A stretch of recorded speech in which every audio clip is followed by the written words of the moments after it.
Welcome back to another episode of Harmonious at Lunch, the show that fuels your business success. I'm Brandon Gano, your host and guide through the world of harmonious business growth. Today, we're unlocking powerful strategies with industry experts to help your business thrive. If you're a business owner, entrepreneur, or executive, you are in the right place. Join me and our incredible guests today on the journey to clarity, growth, and success. It is time to revolutionize your approach to business. Let's dive in with another episode of Harmonious at Lunch. Welcome back into some more bite-sized business advice. And today's episode, we're talking about everybody's favorite topic, marketing. Need I say more?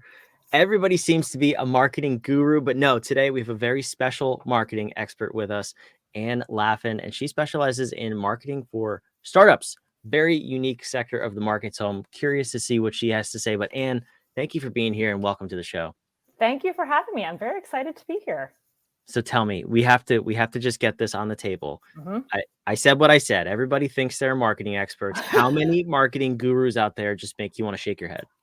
A lot of them, but it's not usually the actual marketing gurus. It's the people in companies that think they're marketing gurus that are. It's painful. I won't lie. There are times that it really is truly painful. Everyone's got a social media account. Everybody's got an aunt or uncle or somebody that thinks you should be doing something. Like it gets messy. Yes, always fun and amazing to hear everybody's tips. So let's try not to do that today. I know you're not going to do that. No. But hey, we're going to make fun of those people a little bit. Yes. Sounds Let's good. tell people how to market the right way.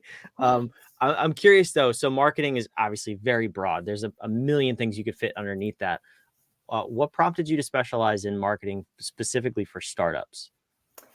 So, I mean, I've been in the marketing industry for over 20 years at this point, which is scary. That snuck up really fast. But the last 7 or so have been spent in the startup space. And startups provide a very unique challenge. It's very fast paced. It's pretty sloppy. There's a lot of room for creativity. You know, like it's kind of like in the very early days of a company, everything is being birthed, right? The brand, the messaging, the strategy, the tactics. So if you like to get messy, get your hands dirty and really get in and shape something, you can do that with an early stage company. It's crazy, but it's fun. Yeah. So what was your, like the first taste of that? Because it sounds like you weren't doing that for more than the last 7 years or so. So what was the first one like? And what was that aha moment to say, no, this is it. This is where I need to spend my time. So I was the head of marketing at a early stage financial planning software. I was employee number 6. And at the time, there were 6 of us in this like old IT closet in a very large corporate building. We were all sitting in one room, and it was super collaborative. And I had just left this other job where I literally had a corner office to this like IT closet. And I don't know, there was something about that energy of like, there were days that I was like, why did I do this? But the longer I was there, the more I loved just like it was the collaboration. It was seeing everybody's wins because you could literally see the whole team in the room. And, it was so fast paced, and it was just so nice to, like I kind of said earlier, be able to shape something. I found that very appealing. And I have a little bit of adrenaline junkie in me. So I think that the risk reward factor was big, and I just loved it. And, I was there for 3 years and decided that when I left there, it was time for me to jump into starting my own business. And I just wanted to work with startups and do this for other companies. So that was the first taste of it. That's interesting to me, because after 3 years, did some of that adrenaline wear off and become monotony, and that's why you left? Yeah. It's very interesting watching the phases of a company. And that's why now I still only work with early stage companies. So what I'm talking about there is like pre-seed, seed, series A, when they're still pretty small and kind of like, I'm going to keep saying a mess, which is probably insulting to some, but a lot of times there are a lot of messes then because you have to move fast.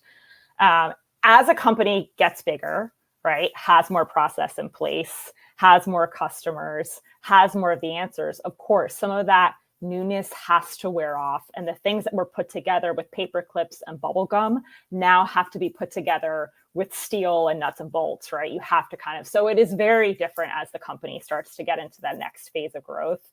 It's not, for me, it's not as exciting anymore. It's not quite as fun. There's still some magic there to be had, but it's those early days that I find most appealing.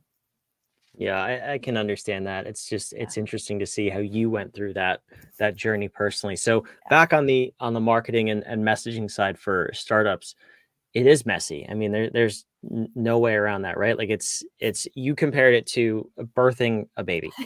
I don't know if you specifically said birthing a baby, but you did birthing. I did say birthing.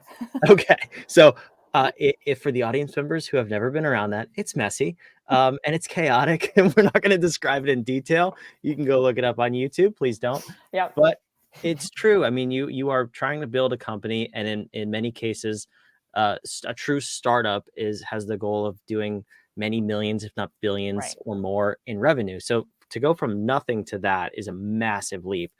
What are you even doing when you come in to help these companies with their marketing?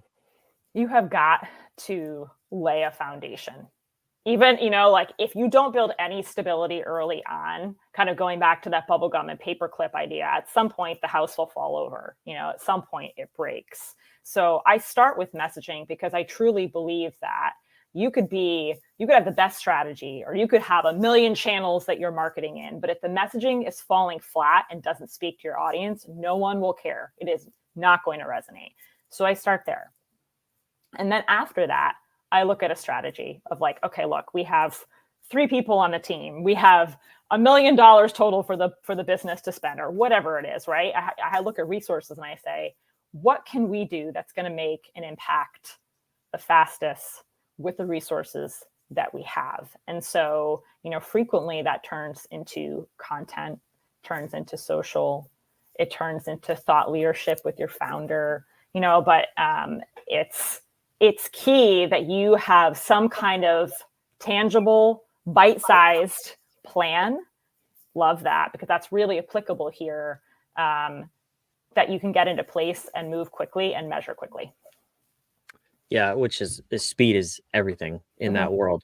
I'm curious about the messaging piece. You mentioned that first, and how are you putting messages out, testing them? Because I assume that's part of the process too, is that quick testing and iteration on that. What does that process look like for you? So, I mean, I start with I don't know if you've heard of Simon Sinek, but the whole start with why. I am a firm believer that the why is actually what does set your company apart. So I like having a strong why message at the foundation. Obviously, you need to clarify what and who and how and all of those things. And we need to have very clear statements that everyone is bought in on and agreed upon.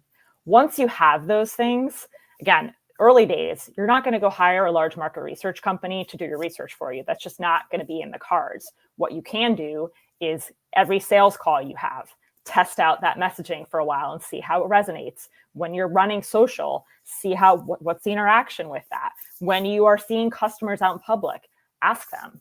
Like in those early days, that research and that testing looks a lot like talking to customers and getting real in-person feedback all the time.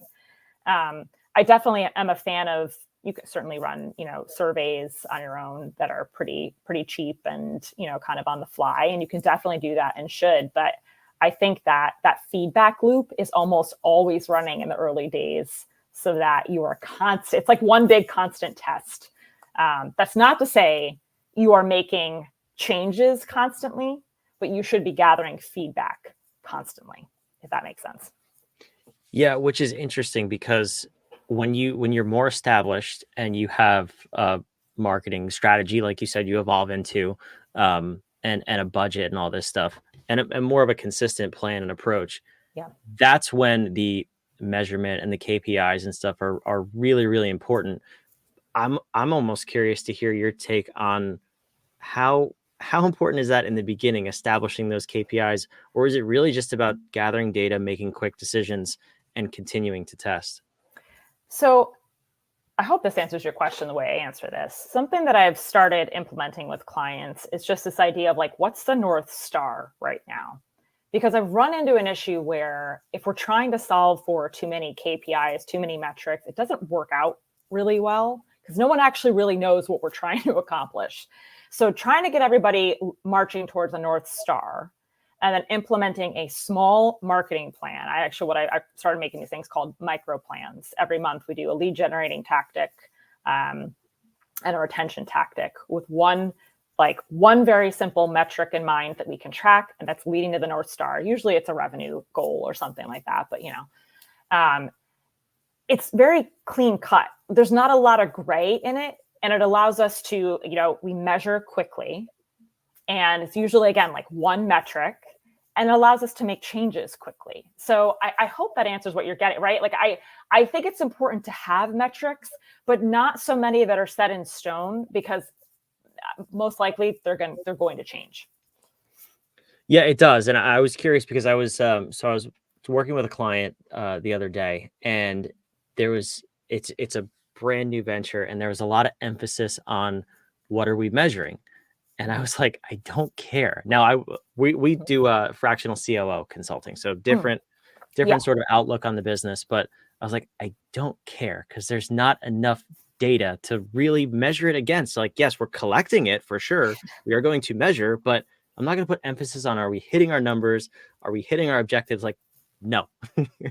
It's time to just go and execute and then measure. So I was curious to hear your take on that for marketing. Yeah. I mean, so, I think that's spot on. Awesome. I got the validation. Fantastic. I didn't look like an idiot. Perfect. But no, so I want to kind of shift over, because we're talking about startups, but I think, as I mentioned to you before we started recording, the audience of this show is in that, I call it the 7-figure sticking point, where the founder, the owner, is in charge of the business, and it tends to get stuck there, because that's where we have to start building a business structure and not just relying on the owner to make decisions and be the bottleneck. Sorry to say it, but the bottleneck of moving the business forward. How much of this applies to that sort of scenario where, maybe you've been in this rut for, could be months, could be years, could be decades. What would you do in that scenario going into that business? Would you approach it the same way for an established business? Yeah. I mean, because there's a lot of similarities there, just with founders of early stage companies often are very tied to that business. And they were often the one that was only doing all the things, wearing all the hats. It's their baby, and they can't get out of their own way. And that frequently really prohibits them from growing properly. And so if you're in this business, or businesses that you're discussing where they're kind of like flatlining, I suspect, that's the scenario that they're also in, where they have really got in their own way and can't kind of relinquish some of the control to allow their teams around them, hopefully that they have in place, to help come up with new ideas or new ways to tackle the problem.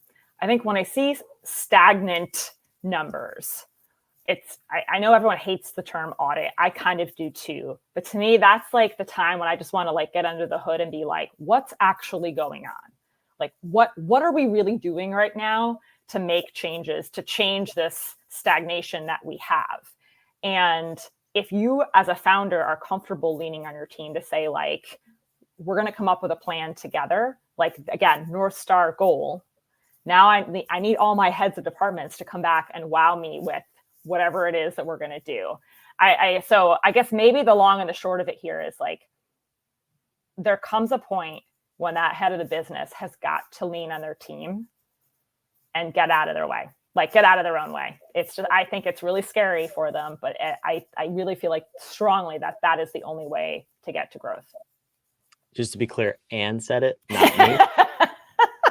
I'm happy to say it louder. Hey, from the rooftops. Yeah. I love it. No, it's so true. In that audit, though, I'm curious, what are you looking for? Is that just an evaluation of what's going on, what's working, what's not? Is there anything in particular, especially with an established business, you really want to understand? Well, I mean, I would want to know, first of all, like, what kind of process just in general is in place for each department. I'm going to give you an example here of, like, companies I work with frequently, they're implementing some type of marketing automation and CRM. They've got an operational arm to it. They've got, customer service is built in. Is there something in place, depending on the business, where you can kind of track and see what is truly happening end to end with the business? That's a good spot or good place to start, to be like, is there a way for us to actually know what's going on? And to be clear, I'm not an operational expert by any means, but yeah, right. But there are people that are, but I like that plays into marketing too, right? I need to know what's happening elsewhere in the business for me to make good decisions about marketing. And then from a marketing standpoint, I'm going to go back to messaging, because like, do we know who our audience is? Even with an established business, are we still going after the right audience? And or are there maybe other audiences we could go after? Like if we've hit stagnation, that's a great place to start messaging, audience. And then of course it's creativity. What are some new, like once you get some of the maybe like the broken pieces that are likely happening, it's time to get creative. So that's how I would approach that audit. I love it. That makes perfect sense. So once you start to get bored and the company's growing and they're scaling and it's no more startup mode, Yeah. what is next? Like what does that actually look like from going from early stage marketing, everything we just talked about, into more of a strategy and consistent execution? Where do you lead people? I know that's kind of where you like to step out, but what is that process to do it the right way? I mean, I think once again, like those pieces are in place and the business is starting to run a little more smoothly, that's the time to think about hiring an internal, whether it's a CMO or a head of marketing, depending on what they have in place, from the get-go, so that hopefully it's kind of this like a passing of the baton of like, you're ready now, like flourish. But that is kind of how I see my role, is like I like to step into the mess and the chaos in the beginning and hopefully can calm some of that, so that there is a better handoff to give to someone that is hopefully a little more, more senior, more ready to be in-house and take over a team and grow a team. Certainly by the time you get to a Series B, anyone that's providing you funding is definitely going to want to see that. They're going to want to see that stability. They're going to want to see that plan. So having someone that can help with that handoff is huge. And I can definitely help with the hiring process, or just even, again, being a sounding board can be helpful. Yeah, I love it. I love the whole process. And this was so much packed into a little episode, but I really do appreciate it. I think a lot of people, this is a sticking point for a lot of people, whether you're in business or whether you're a startup. This is a big deal to get right too, because if nobody knows you exist, nobody knows you exist. Nope. That's true. Very true. I love it. So where should the audience go to learn more about you and what you have going on? You can find me at finmarketingm.com, or absolutely on LinkedIn as well, because I spend a lot of time there. I love it. So all of that is going to be down in the show notes below for wherever you're watching and listening. Go check it out. And I can't let you go, though, without the last final question. You got it. My personal favorite question, and it's actually a question from you to the listener. So we're talking about marketing, messaging, specifically for startups, but also for people who are a little stuck in their business. Yeah. And I'm curious, if you were to go into their business, or if you were to be consulting with them and give them a question to chew on, if you will, what would that question be that you want them to ask themselves until they get a powerful answer that moves them forward? How do you want your product or service to make an impact on your customers? Ooh, that's a good question. I like that one. All right. We'll take it. Answer accepted. That's a key one. Thank you so much for being here. You got it. It was great being here. Thank you for having me. For those of you watching and listening, wherever you are, your instructions are in the show notes down below. Go check it out. All of Anne's resources. Go connect with her on LinkedIn, and also subscribe. Make sure you come back. I hope you liked the episode. We love putting these out 5 days a week to help you grow your business and, more importantly, grow a more harmonious business and life. We'll see you on tomorrow's episode. Thanks for being here.